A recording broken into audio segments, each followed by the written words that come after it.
and introduce everybody who's here with us today, all of our business partners and anybody who might be actually in the audience who is part of this discussion today. So, Danny, if you want to point to people, just get going. I'm Dana Nessel, Michigan Attorney General. Thank you for being here. I'm Danny Wilmer. I'm also with the Attorney General, but we'll just start here and go around the horn. Paul Jekyll, Vice President of Asset Protection and Safety at Meyer Stores. Ryan Them, Corporate Investigation Manager at Meyer Stores. Ryan Robles, ORT Investigations Manager with Ulta Beauty. Steve Tomoko, Michigan State Police. I'm the Commander of the Fraud Investigation Section. Eric Sturbis, Assistant Attorney General assigned to the Force Team. And Michael Freeze, also Assistant Attorney General, also assigned to the Force Team. Matt Halpin with Asset Protection with Kroger. Ken Kosborski, Michigan Division Asset Protection Manager for Kroger. Edward Nichol, Senior Manager, Global Investigations with Walmart. Rachel Carl, Director of Public and Government Affairs for Walmart. Do we have anybody else in the audience? Yeah, next. Greg Lizette with Walgreens Asset Protection. Amy Drummond, Michigan Retailers Association. Great. Okay. Well, first of all, thank you so much for everyone who's here today to discuss this important initiative and for your partnerships in tackling organized retail crime here in Michigan and to some extent around the country as well. As you know, there's an entire criminal industry that is based upon stealing from businesses in order to turn around and sell stolen products online and in other marketplaces. And these enterprises also drive up costs for consumers, and they put hardworking residents in harm's way. Organized rings are lucrative, and it's not just shoplifting, it's large-scale theft of merchandise. They pay pennies on the dollar for stolen items and then resell them over digital mediums for profit, often with the anti-theft devices still attached. The FBI estimates organized retail crime is a $45 billion with B per year problem. And that number is up from $30 billion 10 years ago. Retailers in Michigan alone lost $2.298 billion in revenue to theft in the year 2022. Now, the problem ups the price tag for Michigan residents at the checkout counter year after year. And we've long advocated not just for funding of this important initiative, but also for changes to the criminal statute that allows us to tackle this problem for what it truly is. Organized retail crime is not petty theft. It is not simple larceny. It is racketeering and the continuing criminal enterprise statute. And we worked closely with the legislature, and in 2022, we're not just granted the funding that began this initiative, but also the ability to make the necessary changes to Michigan law to allow these prosecutions to begin and be as successful as they are. So we started this unit in January of 2023 due to the nationwide rise in organized smash and grab thefts at retail locations across the country, as well as things like purchases made by stolen EBT cards. In that short time, we have aggressively pursued and charged 11 organized retail crime rings, 27 people alleged to have been involved in these cases. This has given us the opportunity to recoup documented losses totaling well over $15 million. And this is really only just the tip of the iceberg. Our Force Team has created partnerships with all the corporations seated at this table and out here, plus many, many more, as well as USPS, FBI, and dozens of local law enforcement agencies across the state. And we hope and we anticipate that the existence and many successes of this force unit, combined with our many partners across the state, will not just better enable us to seek out, investigate, and prosecute offenders, both those on the ground and those who organize these crime rings, but it'll also serve as a warning to anyone considering targeting Michigan businesses and our residents. We're watching you, and when we catch you, We will prosecute you to the fullest extent of the law. With that said, we're under no illusion that this change will occur overnight. It takes time, resources, and partnerships like those that are here today to have this discussion. And in order for us to maintain success, we have to build lasting partnerships between the regulatory bodies, industry stakeholders, law enforcement agencies involved in rooting them out, and everybody else in these communities. And when we combine our various resources and expertise, new paths become available. It takes trust and communication, but at the end of the day, it's very simple and very effective. So we thank everyone for being here today, much appreciated. And I think we're gonna do a little moderation, or? Thanks, yeah. Yeah. And we'll turn it over to Oh. Eric and Mike, who both believe why we're here, what we're doing, how the force team is working. Great. Well, we're here today. It's been just over a year since the inception, the beginning date that our team was established last spring. And in the course of that time period, I've got to meet many of the people that are seated here at this table. We've established close relationships with many of the retailers that do business in Michigan, and we've begun to prosecute those most responsible for causing major problems throughout retail stores all across the state. Those stores certainly include Walmart, Kroger, Meijer, Ulta, and many others. And what we've done over that time is we've kind of let everybody know of what we do and why we're here. And in the course of that time, we've built a team, a task force that's comprised of myself, Mr. Freeze, who's the other Assistant Attorney General on our task force. We also have 3 special agents from the Michigan Attorney General's office assigned to our team. We have 3 troopers from the Michigan State Police that are also assigned to our team. And mind you, everybody that I've just mentioned is full-time. These aren't kind of part-time positions.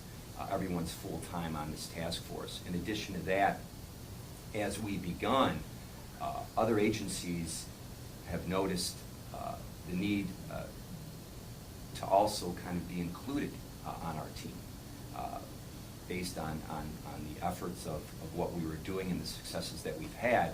The Federal Bureau of Investigation has partnered with our force team, supplying resources, as well as the United States Postal Service has also included a member of their team to be included on ours full time. We're housed within the Michigan State Police offices in Livonia. We are not a virtual unit that works from home. Everybody is hard at work every day in the office, collaborating, passing along ideas and information to attempt to go after those that are causing problems for all the retailers and business within the state. Thank you. And I would just like to add too that one benefit of our team too is that we have been able to reach out to numerous states, as Michigan has kind of been a leader going forward with this sort of RTC task force. And so we, Eric and myself, have talked to other agencies from other states, other attorneys general who are looking to sort of emulate Michigan's success. So we're able to kind of spread what we're doing here to hopefully on a national scale, frankly, because this problem, isn't just local, isn't just Michigan. It's really a national problem too. And we're trying to situate it as sort of leaders in trying to tackle that nationally as well. Thanks. And we also have First Lieutenant Steve Tomoko here from Michigan State Police. You want to talk about the role of MSP and how we work together as a force team? Yes, sir. So the fraud investigations section for the state police has teams across the state.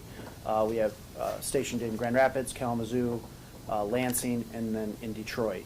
So it kind of made sense when Attorney General Nessel approached for a partnership for this team and asked for assistance joining the MSP. So it made sense to put it in the fraud team.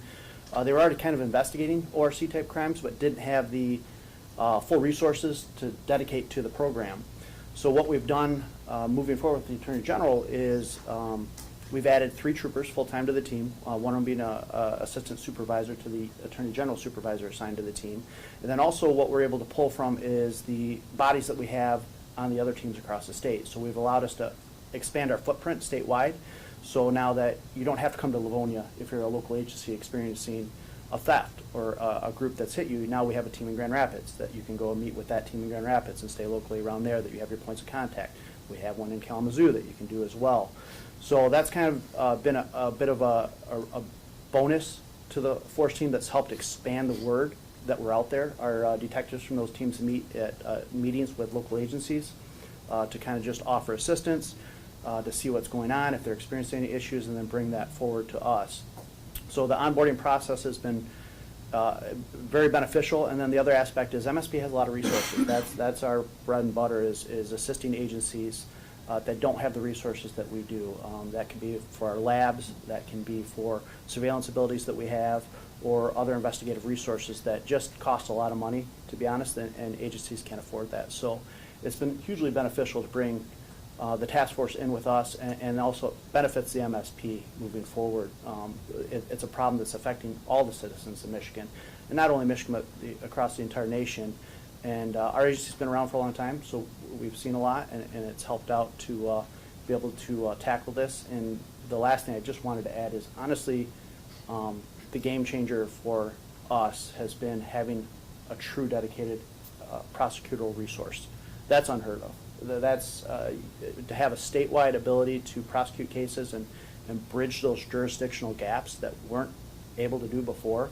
That's been the absolute, I guess, the topper on the cake. That's been so helpful. Thank you very much. Yes, sir.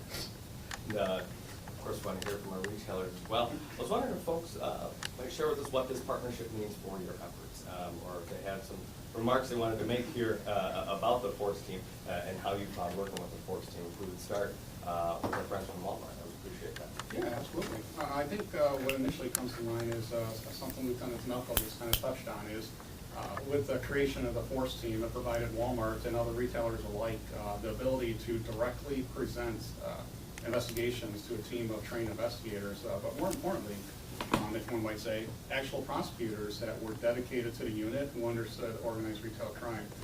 I'll say, as was talked about, most of us have operations in multiple states, and that format or ability does not exist. So I think that brings a tremendous benefit to the retailers and law enforcement agencies alike who want to present cases, have a prosecutor in the room to provide feedback and best practices. So we're thankful for that. I think what I would add along that line is many times with these cases is you're dealing with local municipalities and local law enforcement agencies, and these individuals, though they work, obviously, different cities, different counties, different areas, and the ability of the Force team to help bring that together is critical in addressing these cases and handling them. Yeah, I'll chime in on that. I think, obviously we operate locations outside of the state of Michigan, but with Michigan being such an important part of our fleet, this becomes a really important aspect for us for overall success.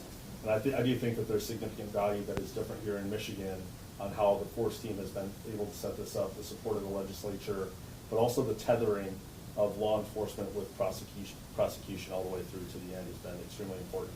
Because we spend a lot of time in other states trying to get movement, as we know a lot of these organizations and theft rings are not aligned to state lines. They travel. They're not aligned to specific retailers. The collaboration that has to happen between retailers in this space with the Attorney General, with the Force team, with our law enforcement partners more broadly becomes critical for us to be able to get this thing resolved in a swift manner. And candidly, Michigan is out in front leading this charge as we have these conversations in other states of what works, how it works, why it should work in a certain way to really bring resolution and full prosecution back for these crimes that are happening. Yeah, I would add that the impact that these ORC groups have on the well-being of our associates and guests is huge, right? So having a direct line of support with the Force team when we have these major investigations pop up, it has been great for us, and we've seen some huge success with the partnership this year as well. Okay, Okay, so if we go back to the Attorney General and why we're here, well, why did you establish the force team? Well, unfortunately, Michigan has unwillingly landed ourselves in the top 10 spot in terms of where we're seeing the most organized retail crime in Detroit, specifically being one of the cities that has been the most targeted.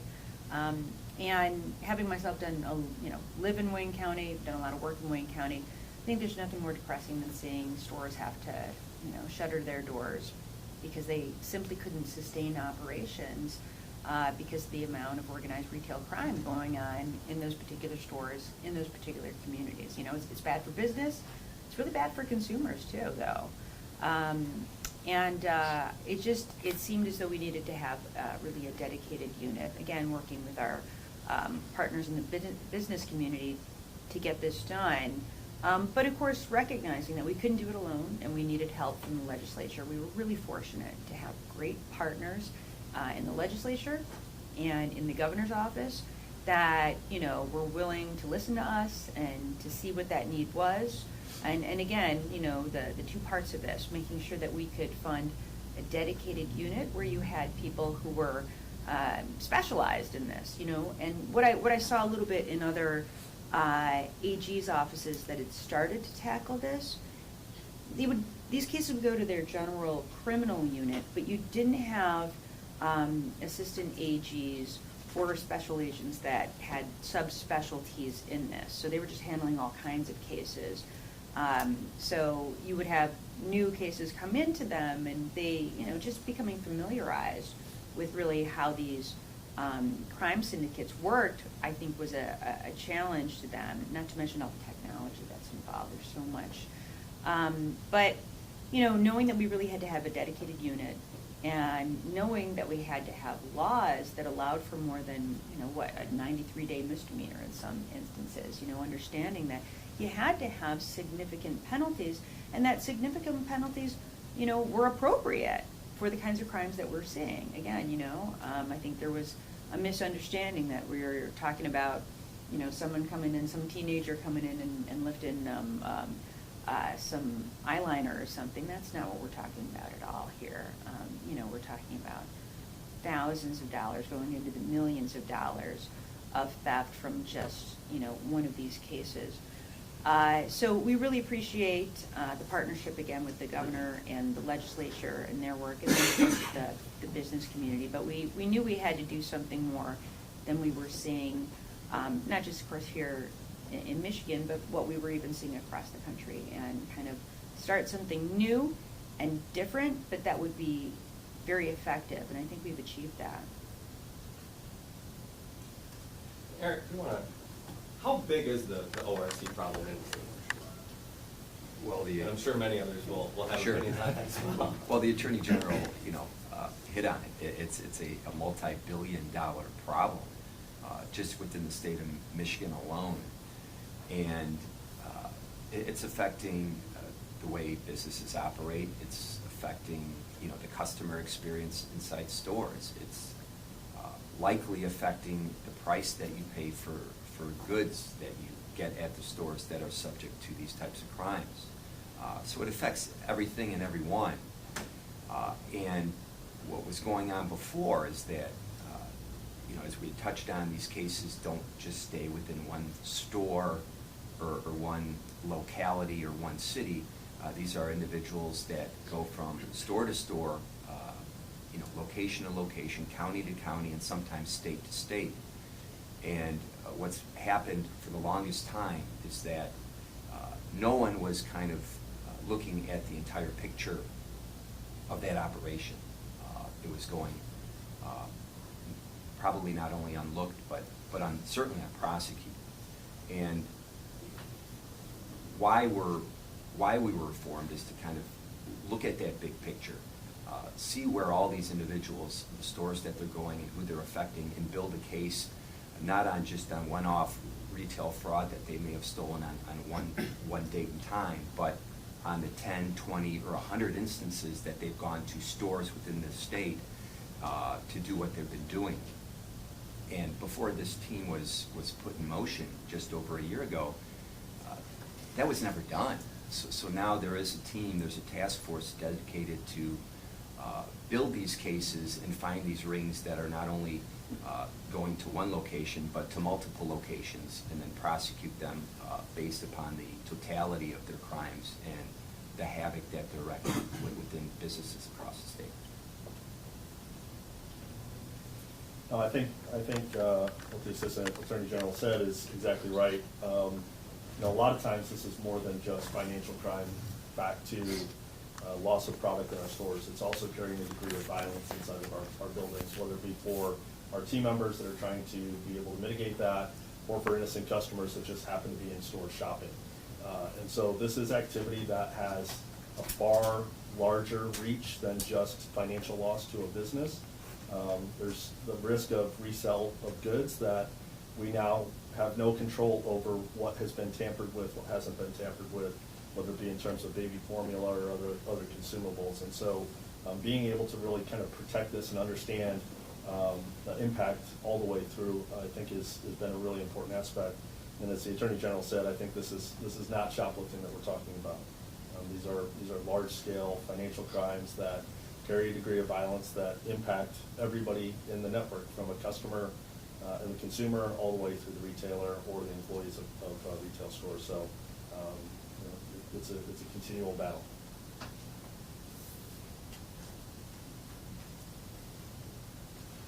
On that note, coming back to you, what are some of the public safety costs of ORC?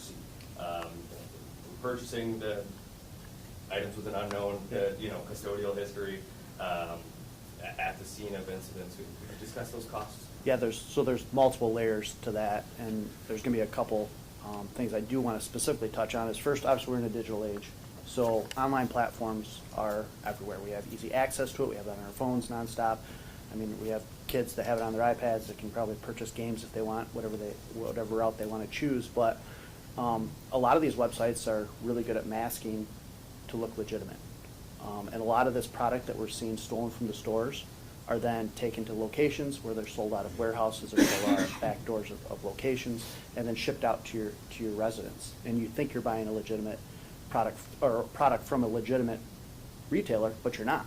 You're getting a product, as you touched on, that has probably been tampered with, has been repackaged out of something else, could have been moved from a different package. So then you don't know what you're getting. And then you're providing that to either your family members or friends, and that's kind of a scary thought that you have. Then you've provided your payment information to these people. And I can tell you all day long, there's compromises all the time where your information's out there. I've been a victim of it. Many of us probably have, of where your credit card information has been taken and used to purchase as well. So that's a factor that you have to take into the consideration. Then when you have at the stores, you have the employees at the stores, that these groups are becoming more and more violent as we move forward. They're less fearful, I want to say. They just want to get that product and get out of the store, and they don't care who they hurt when they leave. And we're starting to see that across some of the locations in Michigan where we've had employees assaulted. And I know the stance for a lot of places now is just let it go, which is a great idea. You don't want to risk yourself for that property and let us follow up on it. But that is something that, then you have customers that stand up and are tired of seeing this type of theft, and those customers try to stop it. We had an incident in Ypsilanti where customers tried to put shopping carts around a car that was loading up thousands of dollars of product from a location, and they ran their way out. Someone could have easily been hurt on that one. Then the last portion, it's a little evolving now, but it is these products that we're buying for these individuals, we're starting to see commingling counterfeit products. And those counterfeit products are dangerous for individuals as well. We see fragrances. When you buy counterfeit fragrances that you think you're buying legitimately, you don't know what you're putting on your body. We're discovering that these chemicals in it are not what's intended to be in that fragrance. So there's multiple layers of costs that affect the public, affect us, and then the overall aspect of this product being sold ultimately falls back on us as the legitimate customers. That's why prices are increasing. That's why stores have to change the patterns that you do. It's not as easy to go into a store and buy something anymore. You'll go to locations where they're locked up. It becomes inconvenient as well. So. And just real quick, Dan, just to touch on the point about how these crews can be dangerous to not only the customers, but to the staffs of the retailers. Our team has been involved in a number of search warrants related to the investigations that we've undertook. Recovering firearms is commonplace. It's almost something we find on every investigation.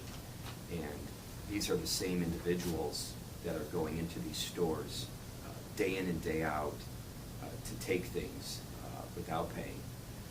It puts the stores in an incredibly tough position because they know that, to where their employees can't intervene. They can't engage with these individuals that might be armed.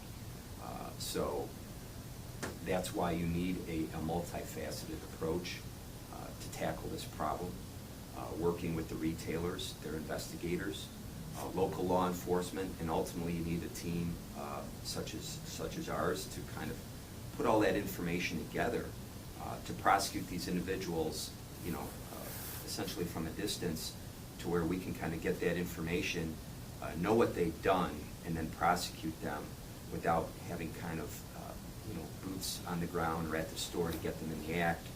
We can get them after they leave the store, so no one's getting hurt. Customers don't have to be in an environment where there's a situation where safety could be an issue because law enforcement is kind of making an arrest inside the store or something like that. Almost every one of our investigations, arrests and search warrants have occurred well beyond the limits and the location of the businesses that are being affected. So not only the employees are being kept safe, the public is being kept safe, and these criminals are being apprehended at a safe distance.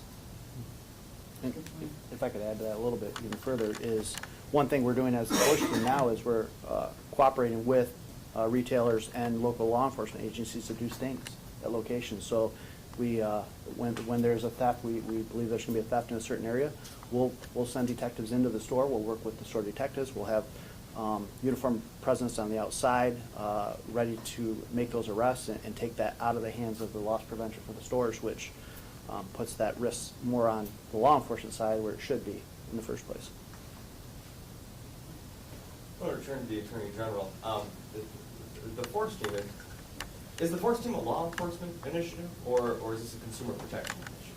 Yeah, it's both. It's both of those. And it's a public safety initiative, right, as we've talked about, But I think it's really important for consumers to understand just the massive increases that you're likely to see in the costs of everyday products based on these tremendous losses that we're seeing statewide and also around the country. And I think that's what's so great about this initiative is that you are, the hope and what we're, aggressively trying to ensure is that we're keeping the public safe from these individuals. And I will anecdotally, I'll tell you, I've had a few people say to me that they're afraid to go shopping at the mall.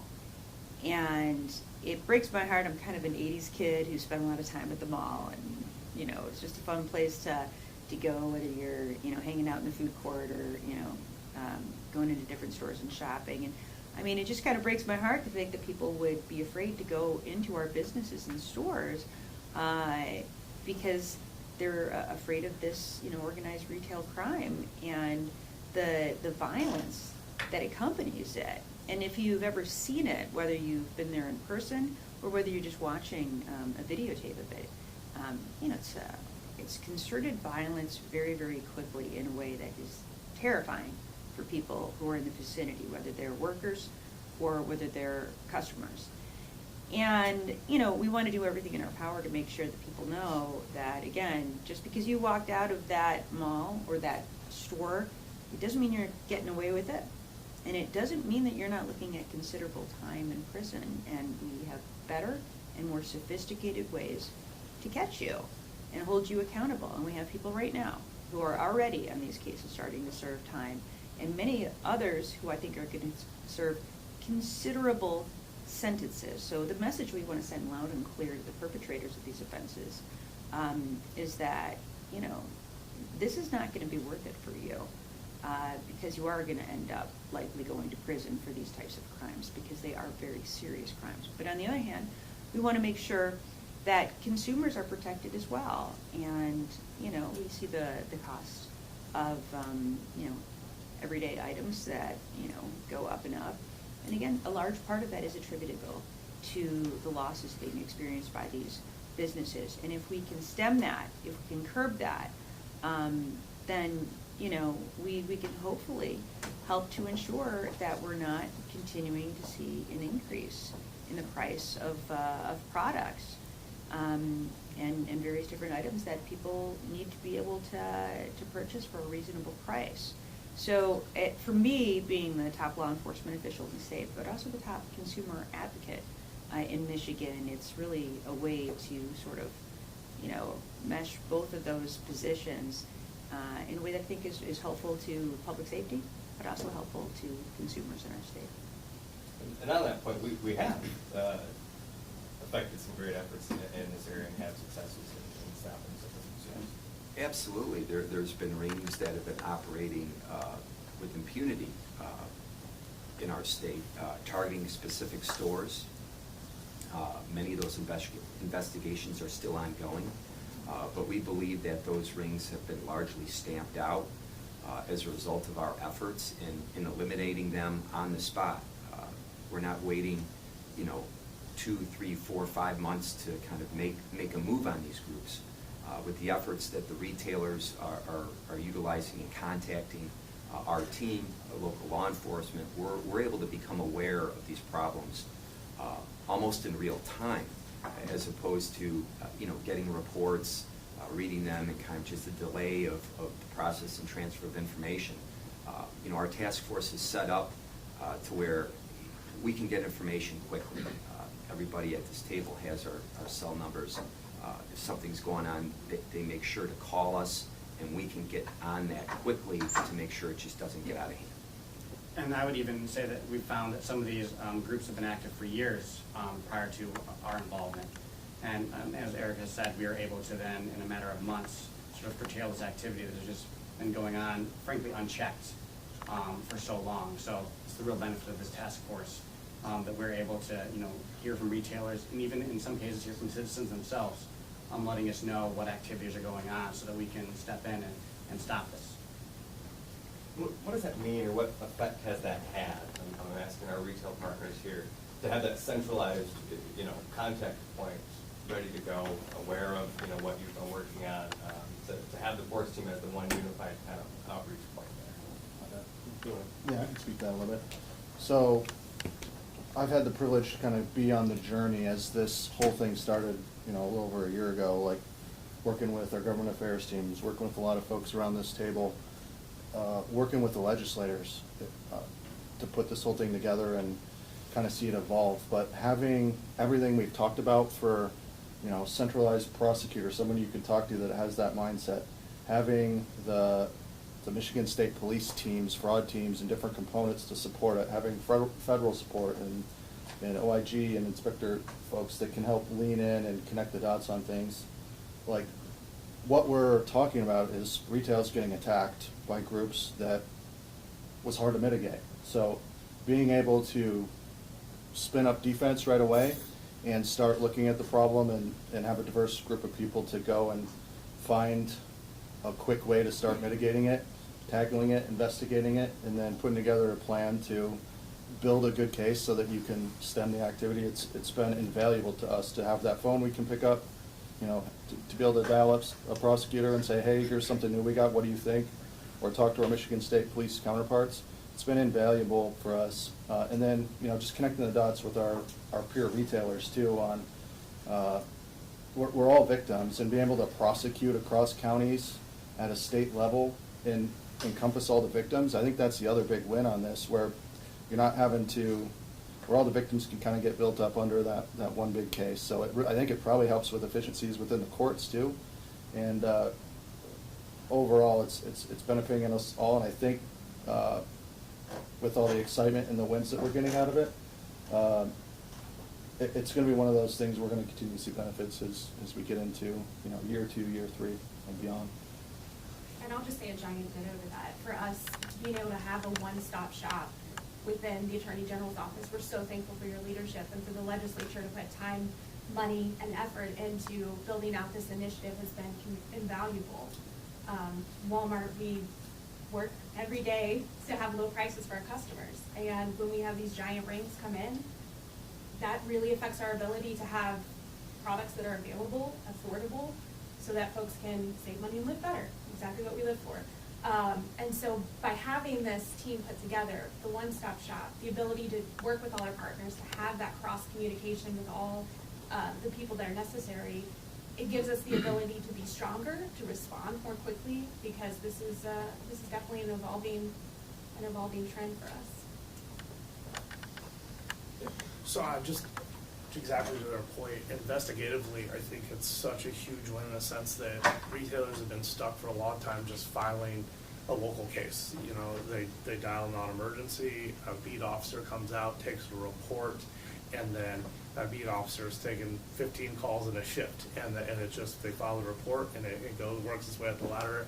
And if you're lucky, maybe in some of those just jurisdictions, within the next couple of weeks, you might hear something from a detective.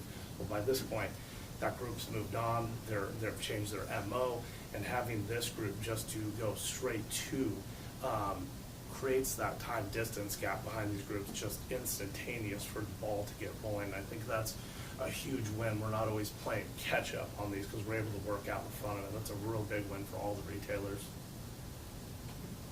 Yeah, and I think we want to encourage police departments all across the state that when they're seeing these issues in their jurisdictions, firstly, to make sure that you are contacting the force team, but to also understand that you have the ability to work with us. So it's not our intent to take over your case. It's our intent to build a partnership where we're all working together, and we're taking these very valuable resources and adding them to what you have in your community to help solve the problems in your community. And also understanding, and I think that most people understand this, but possibly not everyone. Obviously, one of the benefits of running this out of the Department of Attorney General is that we have jurisdiction in all 83 counties. And in speaking to county prosecutors, over the course of many years, it's a course of great frustration because they're only seeing a small part of the picture. They see what happens in their county, but they don't see that you might have these same criminal syndicates that are operating in multiple counties. And of course, what's happening in their county doesn't stay in their county. It goes to another county, or it even goes to another state. And that's what's so great also about the force team is the relationships that you guys have built across multiple states, knowing that when Michigan products end up, in the back of, it's a, warehouse, the back of a van, or on an online retailer in Texas or California or, what have you, that we have those relationships now with those states. And it can be, if you don't have those relationships, it can be very, very difficult because you have to coordinate with them. And we've seen this in cases in other spheres multiple times. What do? We only really have half of this case, and we have to be able to work with this other state. But because this team is so dedicated and has worked so hard to formulate those relationships in other states, it means we can prosecute the whole, of this crime and not just part of it. Nearly, if not every one of these that we've done has involved local law enforcement agencies, either in an initial complaint referral or at the end assisting with warrant execution, et cetera. How have the relationships with local law enforcement developed throughout the development of the force team, and in what way is this assisting with them when they get the one-off call from a retailer, in their specific municipality? Yeah, so speaking from like the law enforcement perspective, what is different about this is the typical process is you get a case in your local jurisdiction, maybe it's a small time, a couple $100 retail fraud, and you submit that to the local prosecutor's office. You do your investigation, you submit it through. The jurisdiction right next door may have had that same group that's hit them as well. They're submitting to the prosecutor's office. Those aren't lumped together. So what we've kind of been able to do is leverage our ability, being statewide, to work with all the local agencies and piece those together. And I know it's been said multiple times, but those jurisdictional boundaries was one of the biggest headaches that, as a law enforcement, we can have in the entire state. And you're not getting that full picture, as has been said multiple times. So bridging those gaps and bringing everybody together in those cases and getting a meaningful prosecution has been huge. So the other aspects are local law enforcement don't have the resources to pursue these cases properly. They're unfortunately understaffed, overworked, and funding issues. So what we've done for this task force, which is, and I will say, I've got 25 years of state police. Half of the time it's either been part of a task force or building a task force team, and this is the most efficient task force team I've ever been a part of. What's different with us is we offer up to a local agency, send your personnel, they can work on the case with us. We'll allow all the resources from the Attorney General's office, and we'll allow the ability of MSP's resources to assist you. When you're done, head back to your agency. We'll get this case wrapped up for you. And that's not normal. That's something that rarely ever happens. And then the other portion of it is the local prosecutor's offices aren't specialized in it. They don't have the regular workings of these type of organized retail groups that hit locations to truly grasp the whole, they understand it, but to get that full picture of the case, what we have is two assistant attorney generals in our office that are literally sitting across the desk from our investigators. And while they're sitting at the desk, they get intimate case knowledge as it goes. They're able to guide the case, give investigative suggestions. And so what happens is we've sped that process that back in the day was probably 6 to 8 months of back and forth between the prosecutor's office to get charges to 2 to 3 weeks at times. I mean, it's absolutely unheard of.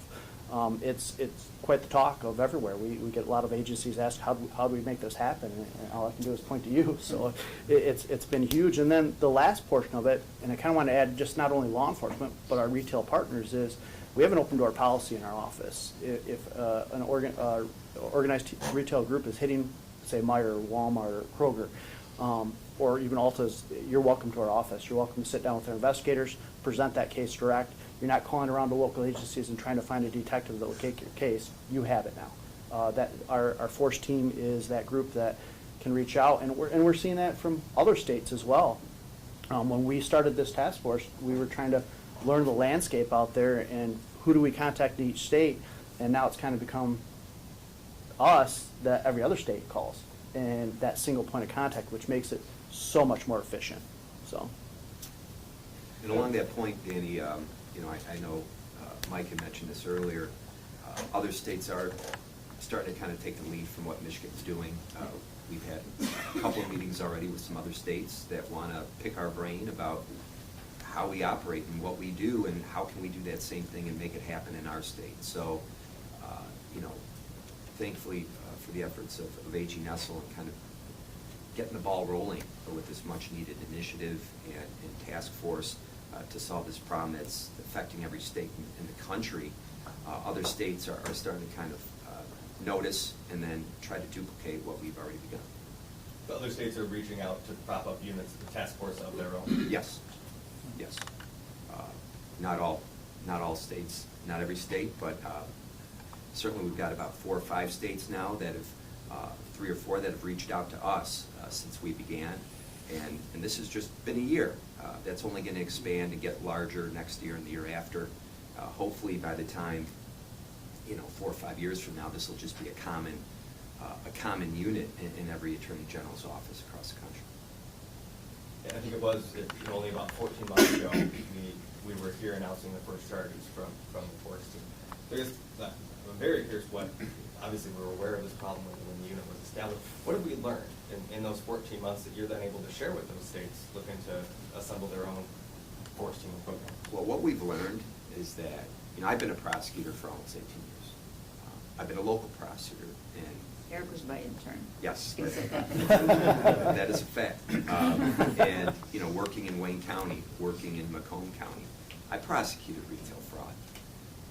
Not once did I ever have the phone number or really have a relationship with individuals sitting at this table. No. And I don't think there's been a prosecutor in that office that ever had that item.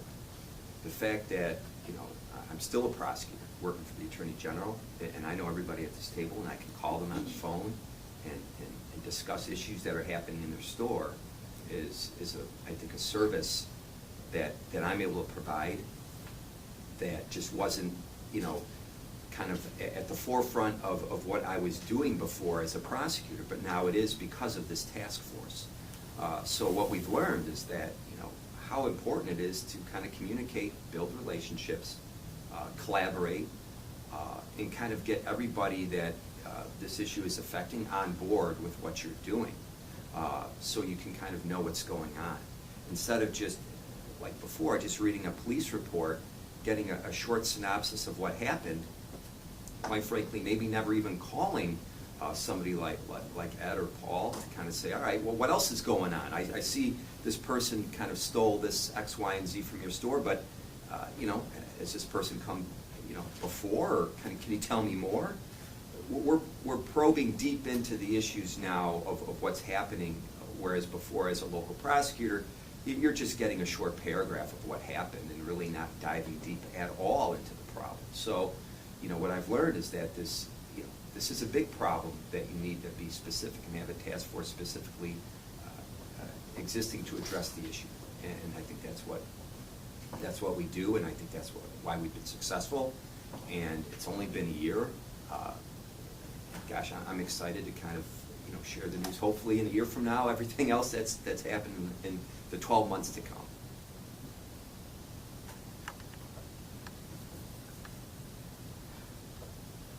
Obviously, you mentioned prosecuting organized retail crime and these thefts in different capacities. Prior to this unit, what was it that made the force team here unique in the 50 states? Well, what makes the force team unique is that we've heard some of these task forces that may exist in other states, but like the AG said, those task forces don't have a dedicated prosecutor arm attached to the team. Those cases and investigations are just being submitted into the general pile of warrants or investigations that office may handle.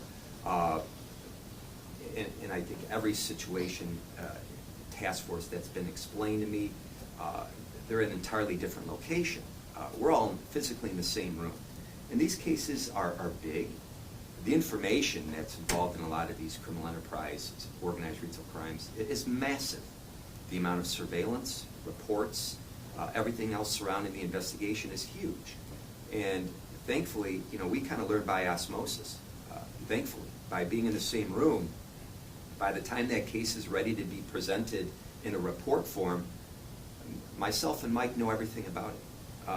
We don't have to kind of just begin to the learning curve about what's happened, since we've been immersed in the investigation from day one. And I think that's what is unique about our team, is just the proximity and space in which we all work. We're not having Zoom calls, phone calls, all these things that kind of can be clumsy and awkward for prosecutors and police and investigators to kind of transfer information. We're all physically in the same room learning about what's going on. And that has been something that I think is very unique about our team. Can I add a couple more things to that? Also, when you talk about prosecutorial, a lot of the other teams that are out there are district attorneys to a specific location. We're the only team with a statewide authority for attorneys out there. Then you also have the aspect for the state police to be part of that team is we can walk across the hallway. We have a surveillance team that's right there ready to go. We can walk down the hallway and we have cyber crimes. It's right there to go. And then we have the teams that are across the state. A lot of these other teams are just pulling from local police agencies and pulling them all together, and then they use the jurisdiction of that one group to enforce.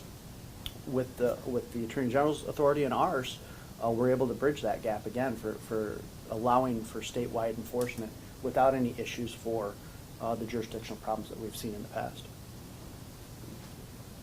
Yeah, I think that even our most recent announcement, a lot of this is about asset conglomeration, where we expand our capacities. Our most recent announcement, just the tremendous assets of Michigan State Police, where I think we had involvement from laboratory, the aviation unit, and fugitive response, all just on one case. And I was wondering if you talk about the collection of assets here in the one unit, but also the way that capacities have been expanded as new partnerships and formal agreements have been struck with federal agencies of household names, be it with the FBI or the United States Postal Inspection Service. Yeah, so I think obviously you have to walk before you can run. We got set up. We've got the foundation that we needed to make the team successful, and that's when we engaged our federal partners. And now we are fortunate to have the FBI part of our team, which has unbelievable resources. They have a knowledge base that's phenomenal. They deal with financial crimes all the time, and they allow us a lot of opportunities that we wouldn't have had. And then you can't say enough good things about United States Postal Inspector Service. What they're able to do is, to me, honestly, is such an amazing asset. When a lot of this product is in the digital format, they're getting shipped across the United States. They're getting shipped all over Michigan. Postal has that ability to track those packages. They're able to connect the dots. We had a recent case that the postal inspector on our team actually identified 2 additional warehouses we had no clue about just from package tracking. That was something we have never been able to do before to this task force. So it's not possible to be as successful without all of the partnerships that we've developed. The partnerships, as you said, almost every one of these cases has come from a local agency. It's that trust they've instilled in us, allowing us to pursue these cases, because we couldn't do without them. That's the honest to God truth, without the partnership that we have built through the force team to make these cases successful. And this is, I get so excited about this team, I really do. It just, the amount of success that they've had in such a short amount of time, the way we're able to turn a case around in an unheard of time when it comes to the law enforcement realm, has been just a breath of fresh air. And everybody on the team that we have the investigators from the Attorney General's office, we have the troopers. They bring so much knowledge base and case experience to the team that you've got a team of individuals that they almost know what each other's thinking as they move forward. So the ability to handpick your team and build the right resources and pulling in federal partners and everyone else has just made this team different than any other one I've seen. You know, if I can just add that, this has become a regular occurrence where I'll see coverage of a smash and grab that happens at any store around the state that just occurred, and I'll immediately text Eric, and I'll be like, did you see that? Like, did you see it on TV? He's like, we already know who they are. We're working on that case right now, and it just happened. And it's pretty exciting to know that, you know, that such a quick response is already being done, and, you know, with the advanced surveillance and the speed at which you guys are all communicating with each other, that something could make the news, and, you know, to know that really an arrest is imminent because you're already on it, and, you know, you're in the process of putting it together, not just to identify those individuals, but to have them charged and arrested and placed into custody.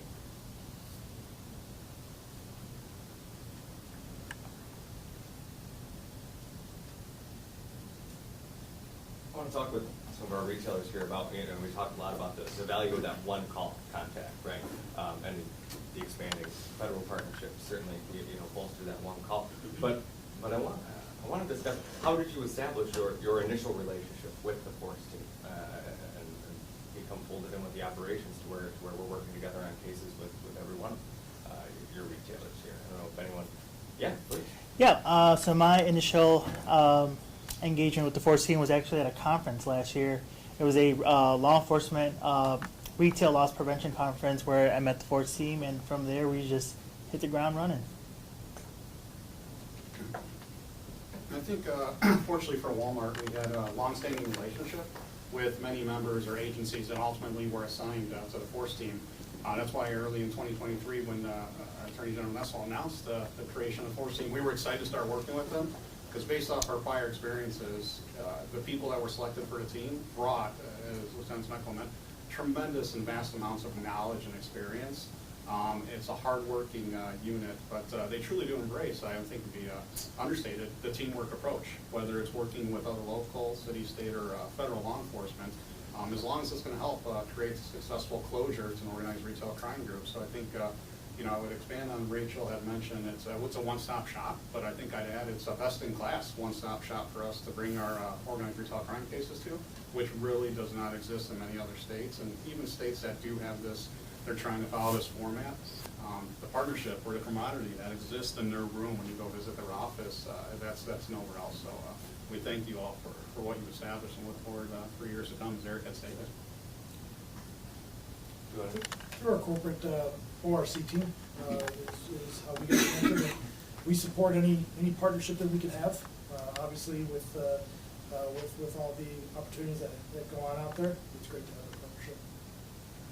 You know, I'll mirror what Ed and everyone else is saying, like, basically, AG Nessel put together the dream team of all the premier law enforcement folks out there that have experience working these, that we've partnered with in different versions over the year. As you know, it was a while back that the first ORC felony was created, so everyone that's kind of been on the journey, when you put that team together, that kind of has experience and skills to go after those bigger cases, like, yeah, just definitely staying connected to that, networking with that, and gonna help keep getting the wins to solve the problems for sure. As we're coming up on the end of our time together here, I want to get one more question for each of the kind of three groups we have here. I want to hear a little more about what does the partnership with the force team, the impact on which we love the safety, the crime is occurring in these incidents, but the impact of a partnership with the force team and the impact we're able to make against organized retail crime has on the cost of goods in your stores. I think first and foremost, the partnership allows us to more quickly, in some cases extremely quickly, remove these organized retail crime groups or these criminal elements from our stores, right? As, again, Rachel had talked about, is our core business is serving our customers in the communities that we operate in. And when these groups visit our stores or committing it creates a financial impact, but more importantly, it redirects our attention of serving our customers from our mission. So I think that's the big takeaway. It's made our job a lot easier, which, as we've all talked, it would take months or even sometimes years for these groups to have an encounter with law enforcement. Based off our experience at Walmart, working cases with everybody at this table, it's been months, and in some cases, a matter of weeks. And then with some of the proactive targeted enforcement that the force team has done with the one-off blitz operations, it's sometimes a matter of hours before criminal elements are removed from our stores. So I think that's what I take most. That's really made things a lot easier for me in the state of Michigan. I think one thing that I've heard briefly touched on today was when we talked about, obviously, safety, security, we talked about cost of goods, but the one thing is availability of merchandise. I think, a customer goes to the store looking to buy something, and because either these groups have already got the shelves of them, or the store team, due to the frustration of it, is limiting exposure out there, and, not due to the volume of what we're selling, there might not be the availability of the product when the customer comes in the store. So it's costing us financially from that standpoint, but also from the customer service standpoint, that we're not able to provide that product at that time to that customer. Yeah, very similarly. Our customers have an expectation to be able to buy the goods at the value that they want, quality they want, with the experience that they get inside the Meyer store. And when we have activity that is dishonest, unlawful, potentially violent, it violates all of those things within our space. And so our ability of being able to get resolution to these things quick, being able to get those individuals removed from our individual facilities, whether it be our stores or the other victims that are also being impacted by that, and ultimately just improves the overall quality of the experience, not just within a store, but also in a community. And so for us, the availability of the goods matter. It's not our desire to want to lock product up. It's not our desire to want to see move in pricing on any of the product based off of that. And so anything that we have the ability to be able to do to kind of keep all things buoyant really becomes extremely important in the face of the customer. So it's a priority for us and our objective to get these things resolved quickly. Yeah, it doesn't, just to piggyback off that, it doesn't just affect the cost of goods, but it's also affecting our customer experience. I'm seeing more and more retailers having to lock certain items up, more retailers having to invest more funds on security tools, so it definitely affects a lot of different categories. What Eric and Mike and Steve as well. Obviously, a lot of successes and headway that we've been discussing. Is there anything that the force team needs, from the general public or our retail partners or even the media here, or the general retail community to continue its success and growth? Well, we certainly want to thank the Michigan legislature for funding us. I mean, that's why we're here, is through the decisions they've made to kind of make our unit possible. Along that, communication, collaboration, discussion amongst not only law enforcement, so that's the state police, and thankfully we've heard about the experience of our team, our special agents who have all 25-plus years in law enforcement and have built a multitude of contacts in law enforcement, which kind of makes our job easier because now everybody kind of knows who we are based on the experience of our special agents and kind of their years of history in law enforcement. But we've been around for just over a year. There are people that still probably don't know what we do or that we're here to serve them.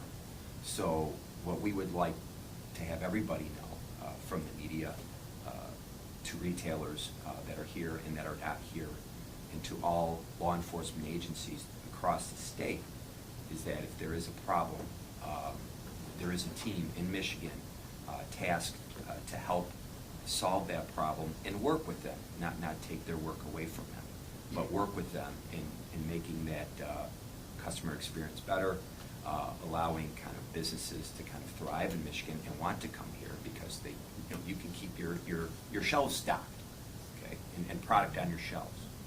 We've heard on countless investigations that our offenders target certain products.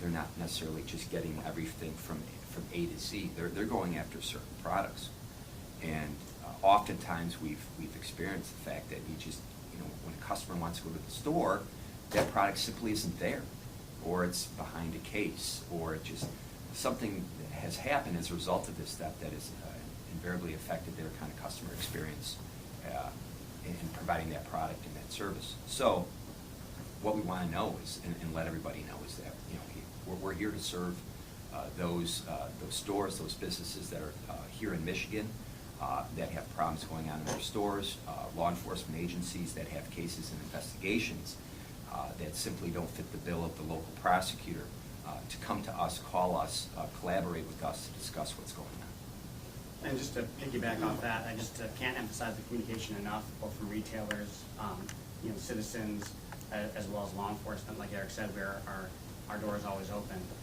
But also just to educate sort of consumers, especially when you're buying on these online platforms, you need to be extremely careful about who you're buying these products from. Because a lot of times, sometimes they are stolen goods, but also sometimes they're counterfeit goods as well, and those are commingled.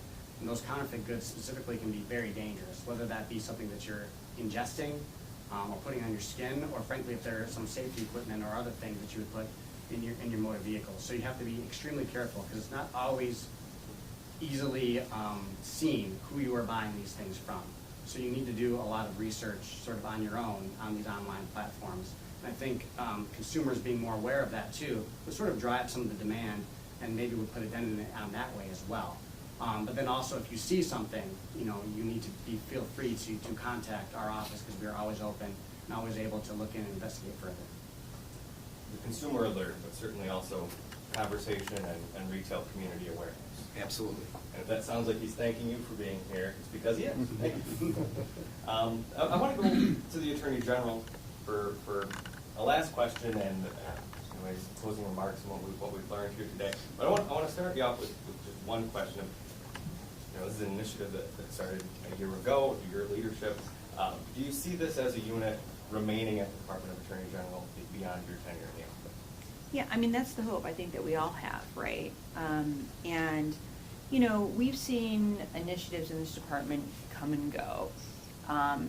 And, some remain here just for a few years or just for the term of whatever that particular AG has been here in the department, and some have stayed. And I will tell you one, I know that it's been a lasting initiative. Back when Attorney General Mike Cox was here, was the felony non-support unit. And I think it was understood by a lot of people that to go after a parent that wasn't properly supporting their child financially, who had a court order and didn't have the wherewithal oftentimes to enforce that it was important to have housed within our financial crimes division a specific division that did nothing but that. And it's been phenomenally successful, and every year there's millions and millions of dollars that is recouped simply because that unit exists. So it's been around for a long time. Other units were started many years ago, but they did not stick around. Perhaps some of them were not successful, but others perhaps did not have the ongoing funding from the legislature and the support of the legislature and the governor. So I think, what I'm hoping for, what we're hoping to achieve because of the just phenomenal success that we've had just in this very short period of time, and the urgent need to continue this type of, task force and programming here at the office, that it's important that this become a staple of the criminal division in the Department of Attorney General. It's essential. This is not going away. I think we're making a dent in it for certain, but the worst thing we could do is just to do this for a short period of time, 3 years of funding that we received for this, and for the legislature to say, well, that was a good run you had, and now time to end this project. The need is going to continue, but it's only going to work if we know that this becomes a permanent fixture in the Department of Attorney General and the state police, and in this partnership with all of our other partners in law enforcement as well as our business partners. So we're hoping that, this is just the first year of a very long-lasting initiative. I wish that we didn't have the need for this, but we do, and that need is going to continue. So we're hoping for many more successful ventures to come, both in not just, of course, apprehending those who are responsible for this kind of crime, but deterring it in large part. And again, the messaging that we want through the continuation of the organized retail crime unit and the force team is that we hope nobody engages in this kind of conduct. But if you are doing it, don't come to Michigan, because you'll get caught and you're going to be held accountable. All right, I'm going to hand it over to the media for some questions for our Department of Attorney General personnel. If anyone had anything else, you get 2 exits down the freeway and kick yourself for having not brought up. Now's the time. Thank you. We are open for media questions of the Attorney General and our prosecutors. Yes, thank you. Could you reflect on a recent case that brought some success for the task force, whether that be charges brought down or an investigation opened up? Talk to me about the task force in action in recent months. I think we've had a number of really significant successes, but I'm going to leave that to Eric and Mike to say which cases would you point to right now. I mean, I think I've not seen any so far that we've said, well, we looked, we charged this case, but then it kind of fell apart or something. Everything has been, I feel like, been continuing along the line of a very successful prosecution. But Sure. if there's any in particular you want to talk about. Many, and most of our cases are still kind of in the court process, but, I can allude to the fact that, just with, we've heard thefts at a store, everyone knows Lululemon. There's been groups of individuals specifically targeting those stores over the last 8 months. I'd like to think that based on our team's efforts, that group has been curtailed, and now you can find your favorite shirt and pair of pants or jacket at their store, because prior to our involvement, you may not have. In addition to that, one of the first cases that our unit got involved in was just massive food stamp fraud. We've charged 7 people. That case is still ongoing. There's been 5 convictions so far as it relates to offenders as part of that ring. And there's more ongoing investigation as we speak. I'd like to think that our efforts combating that issue, targeting a specific store or stores and individuals within the community has been greatly curtailed since our involvement with that investigation, since the victims on those cases are some of the most in need of assistance and help. And they've been kind of put through the ringer, to say the least, due to the fraud and the crime that's been affecting their kind of ability to purchase food and goods at stores. And if I can just say this, Eric, one of the things that I think has been really interesting about the work that you guys have all been doing together is that when you find this type of fraud or theft and you catch it, through the investigation in that one case, you learn about how this has been being done and replicated over and over and over again, so you can stop it from happening in the future, because now you know exactly the mechanism behind how it's being operated. And I think I've seen that in a number of your cases. Yes, the efficiencies based on beginning an investigation for the first time and then kind of replicating that to other individuals or offenders just makes you that much more quick and efficient in tackling the problem and others that are doing it. And ultimately, with every one of our investigations, we just don't look at the individuals that we've charged, but those that are in the periphery surrounding them, allowing them to do what they're doing, that are part of kind of a larger group or problem. So we're not just kind of scratching the surface, we're kind of digging deep into the issue to see kind of, to permanently stamp it out, not just get kind of, I guess for lack of a better term, the low-hanging fruit, but really kind of try to cure the cancer.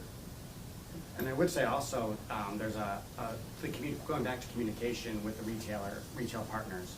Once, like you said, when we get these cases and we dive down, we see these mechanisms, oftentimes we're able to work with our retail partners to kind of change processes maybe that they're doing to make it more difficult. And so it's a give and take.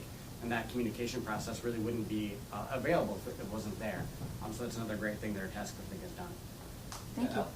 Yeah, I was just curious that you touched on it nicely already, but the very beginning stages of an investigation, what does busting someone look like? Does Meyer call up Eric real quick on speed dial? What does it look like? No, what it looks like, it's a very prepared event. Whenever you kind of, I guess to use your term, a bust or a search warrant, there could be very dangerous situations. So there's a lot of planning that has to be involved into that circumstance. And those situations ultimately involve, numerous law enforcement agencies and personnel. Surveillance, they can be quite complex. So what happens is, the sooner that a retail partner kind of calls us and lets us know of a problem, the sooner that we can kind of put in place efforts to kind of begin the process of planning for that kind of stage of the process, an arrest, a search warrant, whatever it may be. So the sooner the retailers let us know what's going on and collaborate with us, which is kind of what we've been talking about, for the last, 30, 40 minutes, the quicker we can kind of put in motion the mechanisms that are in our tool bag, not in the tool bag of the retailers, but in ours, we can kind of solve that problem. Earlier you mentioned that not only is your organization working to prosecute these cases, but you're also working to change laws regarding punishments about these cases. Can you talk about some of the laws that you change, want to change, or that you think need to be talked about more in the future regarding these types of cases? Well, I will say just, the one that was most important to us, that I felt like there was no point in us putting together this this unit or this task force if we didn't change the CCE law to have retail fraud as a predicate offense. We just wouldn't have been able to handle these cases appropriately and have the proper penalties associated with it. It is a criminal enterprise, and it should be treated like a criminal enterprise. So I think that was the thing that we all were in agreement that had to be changed. And we were fortunate that we had good partners in the legislature and the governor's office that also saw that need. But are there additional changes legislatively that all of you have contemplated, and as you've kind of gotten a deep dive into this, have thought, if only we had this law or that law, or amendments to standing laws, that we could be more impactful in our work? We talked a little bit earlier about the importance of where online marketplaces fall within this, and commensurate to the implementation of the Force team, the Inform Act also passed, both federally and with the states. And what that does is that starts to put accountability back to online marketplaces for responsibility of the sellers that are being allowed onto those platforms. And the Attorney General's office has really been instrumental in helping get that moved forward as well, through the legislature, and then also being able to put the enforcement behind that. Can I ask a consumer protection question of all the businesses here? I go out and I do these presentations to consumers. I mean, virtually every day I'm doing one of those. And, you know, we've talked about the real harm that can be done by counterfeit products, or products even that are left in a condition that's unsafe, that you guys would have gotten rid of them or never would have kept them in those conditions in order to utilize them. What should I advise consumers to do to avoid that? Do I tell people just go directly to the website of any of these businesses and only order from their websites and avoid these other marketplaces altogether? What should be the advice that I give people? It's a bit of a tricky question. I think what I would say is, you know, on a consumer's behalf, if you're finding product that is cheaper than what you would find in an established retailer or an established site, it's probably not legitimately sourced or an authorized product in its original state. You know, laundry detergent is one of the more frequently stolen items that we have opportunities with in terms of organized retail crime. Manufacturer has a base cost that they sell that to retailers.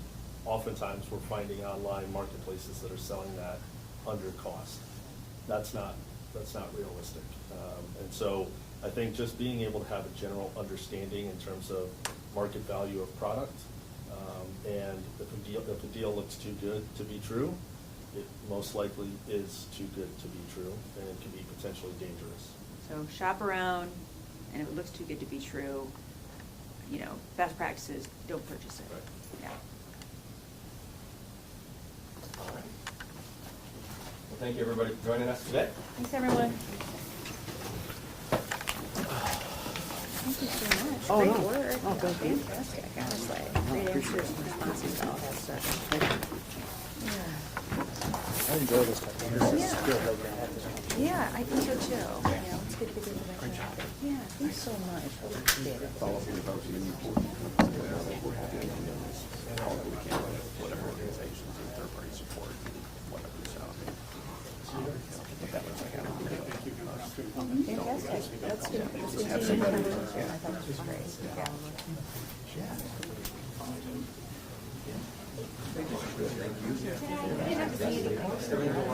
Yes.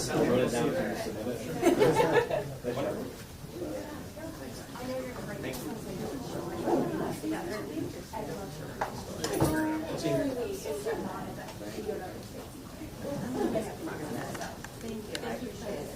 Thanks so much.